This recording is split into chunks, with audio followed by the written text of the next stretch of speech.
I don't really identify with anything, but if anything, I guess it would be butch. MOC, which is like masculine of center. Kind of genderqueer, butch, mahu. Gender neutral. And I'm gender neutral. LHB, long hair, butch. I haven't always felt butch, but I've always felt like I identified more with being more masculine than feminine. I see butch almost like an extreme side of the spectrum, and I see myself falling more towards the middle. I think society is actually just taking all those words and kind of just throwing them away now and creating a whole new world, and I'm sure they'll put a word to everything that everyone's becoming. There's a lot of different types of butches, and I identify more with like the butch queen aspect. Sometimes I'm not male or female. I'm like, I don't know where that came out of. I don't know what that is, but yeah, that's me right there. I believe that masculinity goes beyond aesthetics. They like to associate that with gender, but I feel like each gender has a little bit of both. Gender in general can be inherent, but also a performance, and that your full identity can be some combination of how you feel inside and what you like to see when you look in the mirror. Femme sometimes can also have like masculinity. There's tons of parts of you. I feel like your mind can be more masculine sometimes, your emotions can be more masculine sometimes. I think it's just becoming so much more fluid than it ever has been before.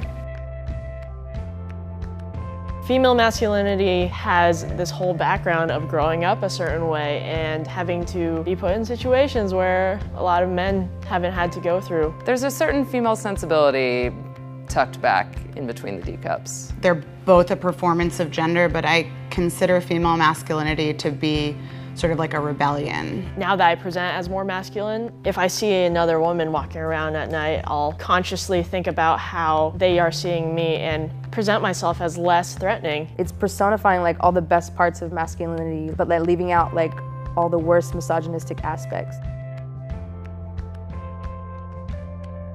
Straight girls are intrigued. Straight men are sometimes intimidated, sometimes eager to create some sort of bromance with me. Clothing, loose there, but then loose there, or tight there and then too tight there. Not dressing the way anyone would expect me to dress like in a meeting. I don't wear heels, don't have long hair. I think the advantage comes from your self-confidence in general. I don't get catcalled by straight men walking down the street. There's an advantage inherent in just being who I am. I feel like if you're happy and you're not hurting anybody, then what's wrong with what you're wearing? Like, I'm not wearing anything that's like hating towards somebody else or another community. I'm just feeling more comfortable in my skin. I just dress the way I dress and I look the way I do because it makes me feel comfortable.